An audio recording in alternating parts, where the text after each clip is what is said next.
I would like to invite G. Dadaji. With her Masters in Fine Arts, ma'am is a versatile artist.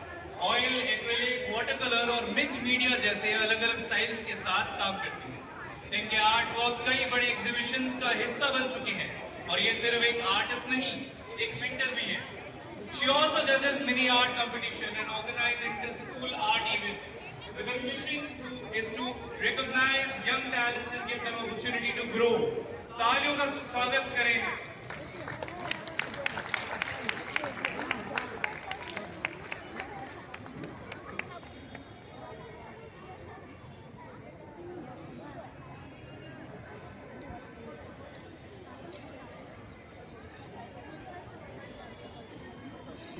हमें बुला रहे हैं संजीव रॉय जी को, in applied arts